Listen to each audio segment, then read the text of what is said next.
Well, hello everyone. Welcome back to Building with Blanco. Today I want to do something a little different. I want to do a little experimenting with power sources in the Create mod. And see what we can use them for, what we can generate, and what the limitations of said power sources are. So first up, we have the good old water wheel. You know it, you love it. It's simple, easy to craft. But as you can tell, it doesn't really put out that much. Alright, puts out a total of 265. And at just a standard 16 RPM, uh, our millstone's using up a good amount of it. But say, how fast can we run just a single millstone? I'm gonna take a guess. Let's start it off somewhere around 96? 96 too much. We're already over 128, so and that might use a small water wheel. What would that be? 76? 76 too much? Yes. 64. 64 is the best we can do. And that pretty much eats up the entire thing. Just for one millstone. Which isn't even going to be that fast. Take a piece of cobblestone and see how fast we can turn that into gravel at 64 RPM.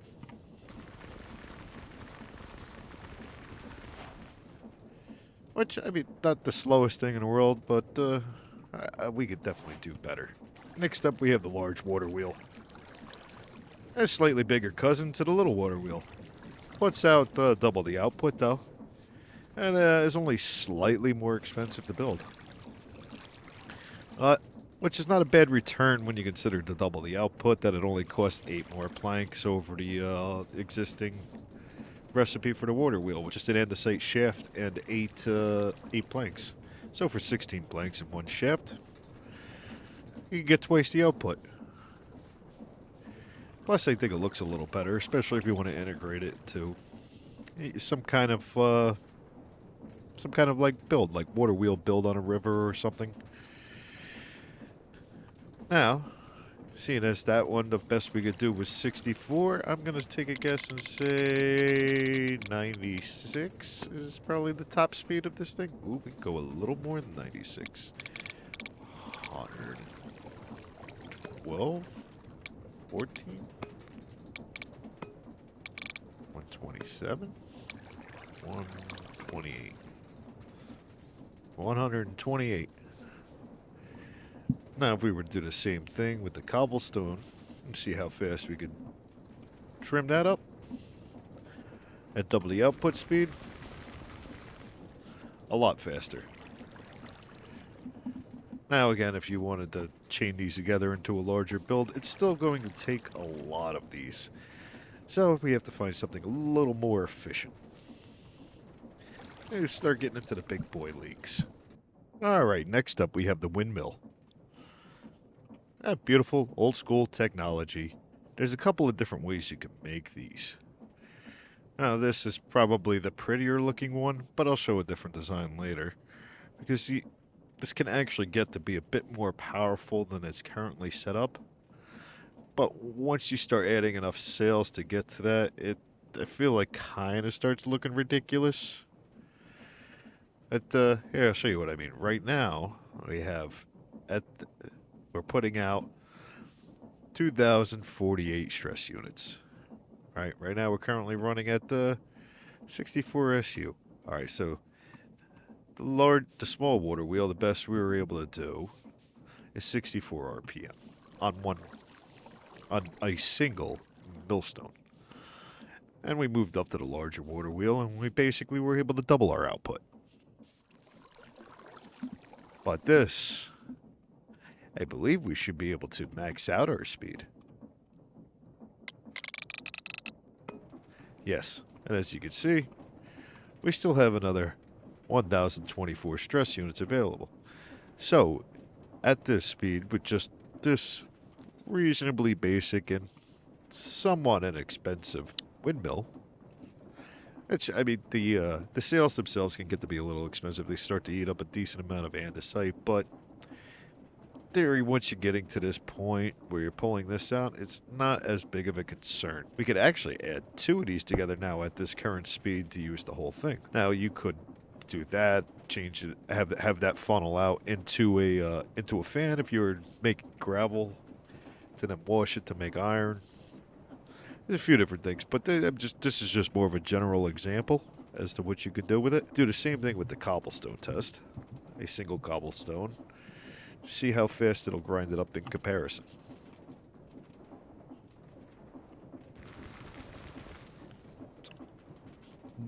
It's not quite instant, but it's not far off of that. Pretty quick, at least for a single piece. Which again, at that speed, makes for some fairly efficient farms. So to give you an idea how I was talking about how ridiculous a windmill can get, it takes 128 panels to max it out. All right. And this is the other style you can do. There's if I could find a picture of it, I'll put it up of this sort of style. I forget what it's called, but anywho, yeah, I don't know how to really make that many panels onto that style of a windmill come out looking good without looking completely and utterly ridiculous. Plus, also, I don't think it's necessarily worth the effort. You see, because all maxed out, it puts out 8,192 stress units at max RPM. That's good for 8 millstones. Which, again, not terrible, but I think there are better ways if you're going to start getting into this big. Because it's, I mean, yes, while this is a decent amount of effort to source all of the wool, there are other options that are easier that would allow you to pretty much bypass something like this. You could get away with something like that, probably at a lower speed, add some clutches in, because you're already able to max out on two things here. On two of those. I believe the same could be said for a lot of units. Okay, so a drill is 4x RPM. A millstone is also 4x RPM. A saw, 4x RPM. Most of your basic stuff you could run at full speed off of this, as long as you're only doing it one at a time. I think the only real exception to this would be the mixer. Oh no, not the mixer. What was the other one? Which is 8x RPM. So that you could run a single one of those at high speed, if I'm not mistaken. You know what? Let's take a gander. So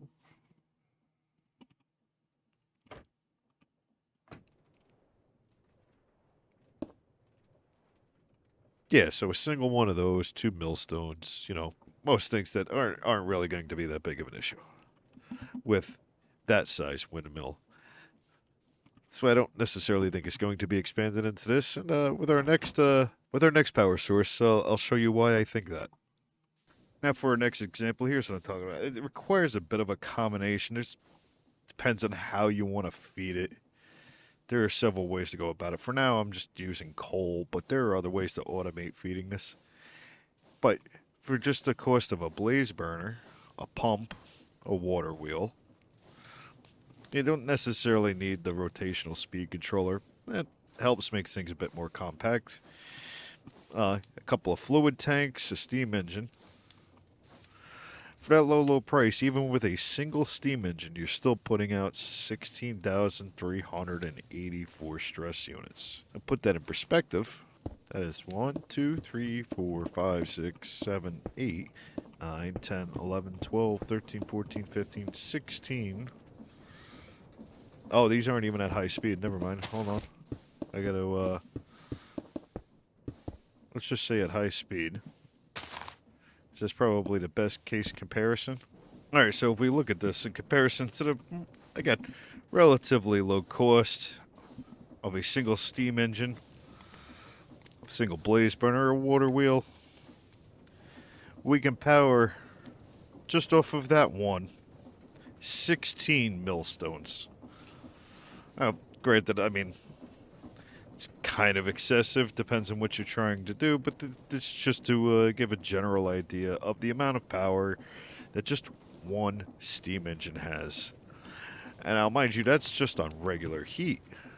If we step that up to a blaze cake, we should be able to get that up higher.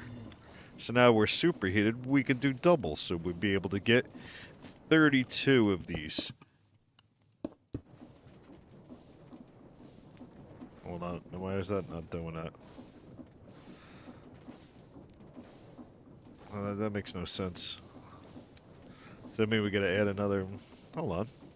I never knew about this. Oh. I see. So, there's a few things you're limited by then, isn't there? Alright. That's right, that's right. It's all coming back to me now. I forgot all about this. That's right, you're kind of limited to a certain extent as to what you can do based on the size. So, I mean, even if we added an extra motor to this, right now, I don't think it would do any better without increasing both the size, the water flow, and the amount of heat. But, let's see here. Oh, actually, I don't need that. Oh, give me that. Alright, so, yeah, alright. So adding more engines doesn't help until you start increasing the size of it along with the amount of heat.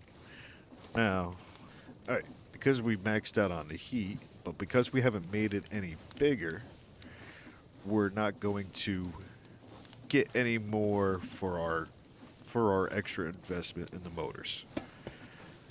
Unless, again, we add more size.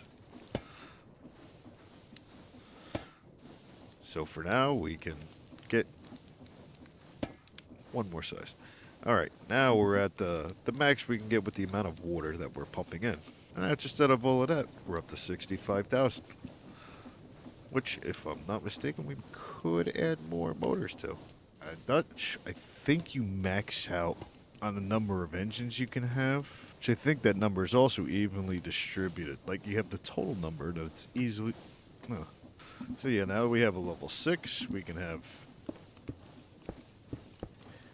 6 engines to max us out at 98,000 under high heat. And that number will vary depending, again, on the heat. Throw the heat down. Oh, it's still number 6. So you only need 3 going super hot. But now if we take some of that heat out, see our number changes.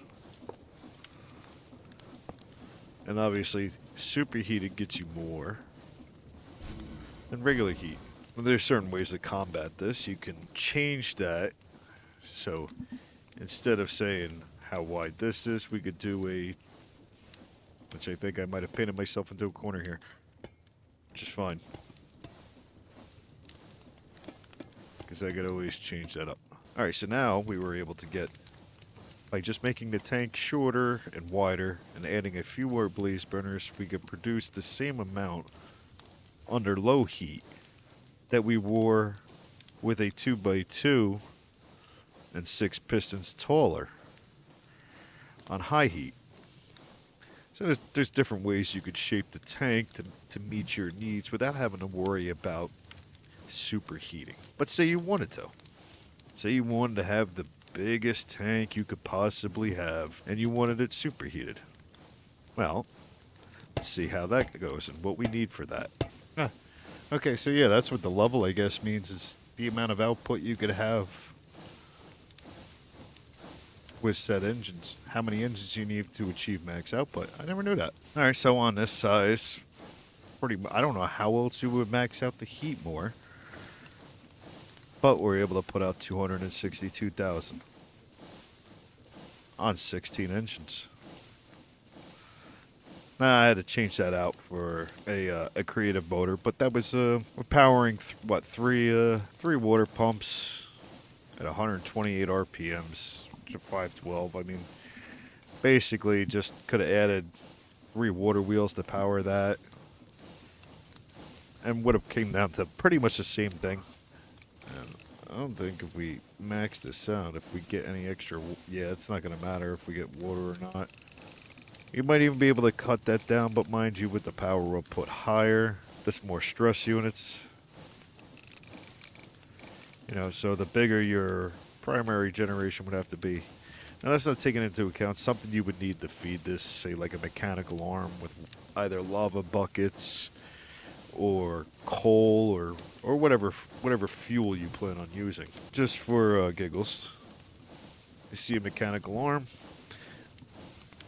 is going to take 256 stress units at 128 RPMs, which has to run off of your, I guess, backup system, for lack of a better word, or your primary feed gen system to feed your water pump into here. Now, obviously, if you're only planning on running at standard heat, you really don't need all of this or all of these motors. There are easier ways to do that. You know, anything more than 8 motors, and I believe, I want to say more than 1, 2, 3, 4, 5. Any more than a 3x3, 4 high, you don't need more than 8 motors on, 8 steam engines on.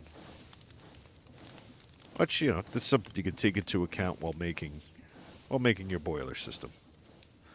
But now, say you wanted to do all of that, but blaze cakes are, you know, kind of a pain. Well, there's other ways to go about that too. So that about does it for the base create mod. Now there are other add-ons that can make more use of the boiler system. Or better use, I should say, maybe more efficient.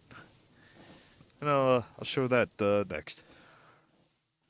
The Create New Age mod adds nuclear reactors in, which, you know, allows us to feed reactor fuel into reactor rods, and then we can pump that out to heaters, which then heat up the boiler. It's like constantly having a blaze cake burner, which makes for a lot easier to max out your boiler. Your boilers max out at like, you know, 18 engines at 294,000 stress units, almost 295,000.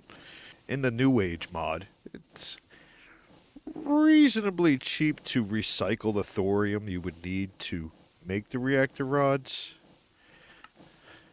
Hey, if I'm not mistaken, fuel rods are just basically radioactive thorium pressed, then wrapped in a sheet, then pressed again, making the fuel rods. Now to get the radioactive thorium, you're just basically sticking thorium through a set of grinding wheels. You get it's 10% chance, which sounds slim. You even get some nuggets out of it to make your sheets. But thorium can be made just by using thorium, some water, stone, and clay, all of which are pretty cheap to duplicate it. And it's fairly simple to make a loop to regenerate this, to basically constantly have that going, versus trying to have a giant lava farm or that's also a problem if you put too much heat or it doesn't disperse fast enough. That happens. Bit embarrassing. That might be a little better now. Yeah, so if you don't get the heat out of there fast enough and it builds up too much, it will eventually start to it'll turn the blocks into lava. Yeah, you don't want that to happen. See, so you keep an eye on that. You see where it's getting like really hot, really hot, really hot. Yeah, that's not good. In fact, actually, you'll probably change those out for that. And we get dispersed that a little faster. Yeah. So we're not as in danger of that anymore. I forget exactly when you're supposed to add in heat pumps. I probably had too many of them in, and I was trying to shove too much heat in too small a spot, too fast. You know, if it gets up to the 10K in a temperature range, I'm assuming that's 10,000 Kelvin. I don't know. Either way, if it sits up there for too long, you eventually have a meltdown, which you can regulate based on the speed of which you're feeding it. Now, right now, I got this thing set pretty high, but you wouldn't really need to. But either way, it's a fairly compact setup. You know, other than again, just powering that, you have to have your three hoses to your three water feed lines to max out the boiler. As you can see, we're obviously producing way more heat than what we can actually hope to achieve in our levels. But that's fine. So once you hit max, it doesn't matter what else you do. It's not going to make it any more powerful. Alright, and finally what you could do to make a lot cleaner of a look with your boiler. Say you don't want the shafts and everything all over the place. That gets to be messy. You know, you could do what the new age mod also brings. Electric motors. See, by using the it's not that dissimilar from how an actual power plant works, really. Just heated water, boiled steam, turns turbines, which then turns a generator coil, essentially. Now you can take that and have an output by collecting that energy and sending it wires remotely via these wires to motor housings. These come in different grades. You have them strong motors, basic motors. Then you have reinforced motors. And you also have extensions, which then also add capacity to those motors. So you can, so say for starters, right, you have the strong motor, right? The base on this strong motor is 2,048 stress units. Now, if we take a strong motor extension, all right now it's at 2,048, we can crank that up to 8x, bringing us to 16,384. Now, this doesn't put any extra strain on this per se. It's just your strain from that is done by the efficiency of your magnets. So right now, this is the highest grade magnet. And it's drawing us at 79,000 stress units per coil. Even with this 294,000 limit, and we still have like 55,000 left over, we can still only drive 3 of these coils. But 3 of those coils is going to be more than plenty for what we're doing. So you got 3 of these hooked up. I could probably put 8 of these on each one and not even come close. That's still barely draining that at all. Actually, I think it might actually still be picking up. Oh, barely. Barely even moved the needle on that. Right now we're using, what, 480 power per tick? Completely overpowered. Yeah, now that's overstressed. So yeah, we could put like 8 of these running at max speed just off of that. And still, you're not pulling any more stress out of here. We're taking it all out of the coil here. So as long as we can generate the electricity necessary, we can send that to wherever we want. And you could set these up like power poles too. So say, we want to go a little further. So now we could hook that up to there. I mean, in theory, you'd make this look prettier than this, but, this is, for our purposes, suits just fine. And you could keep going, and there's your cables. And also the wires come in different grades, too. You have, like, copper wire, iron wire, gold wire, diamond wire. And you can transport that, I assume, as long as that's still within ticking range. I haven't really checked to see how far out you can go. Now, these magnets also come in different grades, like I had said. So, your weakest being your magnetite block. Your second, this only putting out a magnet force of just 1. The redstone magnet puts out a magnet force of 2. The layered magnet here puts out 4. And the netherite magnet, which is probably pretty expensive, puts out 24 per block. So if we change these out for something slightly less extreme, this is, if you're mining in like survival, this is going to be the easiest one to find, and it's kind of like the base for a lot of these. But now you see how much the stress unit dropped just from having that. But our efficiency dropped as well. That's just like a portal too. You don't need the corners. The corners don't do anything, but depends on whether or not you like the look of having the corners, I guess. But it's not going to hurt the machine if you don't. Putting out 12,288, but just by switching to that block, we added essentially, was that 22% efficiency just from one to the other? And now if we go with the layered magnet, which is double the output of this one, we go up to 66. Now, I would say in the grand scheme of things, the entire setup with netherite magnets is probably overkill. I don't know if you'll ever actually use that entire thing. Oh, actually, hold on. Here's a good segue. Oh, yeah, no. We are plummeting that. You're draining that quite fast just on those 8 at that 8x speed. What kind of efficiency do we really need to keep up with that at max speed? Obviously, the more you add to the system, the faster it's going to drain. Oh, still draining. Obviously, the more motors you have connected to it, the stronger the setup you're going to need. Well, mind you, again, there's a big difference between the layer magnet and the netherite magnet. But, to give you an idea, alright, the layer magnet is just basically overcharged iron, which is made by using an energizer to electrify that specific ore. If you look at it, it's very cheap to make, at least a very basic one.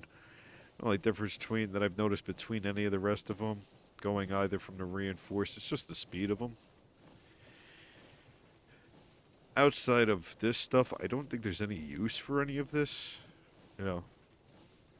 So, I mean, take that with how you will. Oh, and I forgot the fluxated magnet. Yeah. Even that one's kind of expensive. Your base one's just the normal one you find in the mines. Next one is you can make without even going mining, if you have an iron farm. You know, it's just doubles the output of the original. And the next one, and if you have the farms for this, and then you're just charging it, you know, it's double the output of the previous one. Then again, doubled again with the little mixing. But the netherite one, that gets to be real expensive. It's per 2 blocks. And you figure 3, 6, 9, 12. 12 blocks to run one coil. That adds up pretty quick. Depends on what your demands are, but if you've gotten to the point where you're running one of these, this is probably not far off. Now there's other options here too for things like solar plates. Those more for heating things. I never really got into that with this mod. Also other mods here too for different create add-ons that have different types of motors. I'm not really sure how to use these,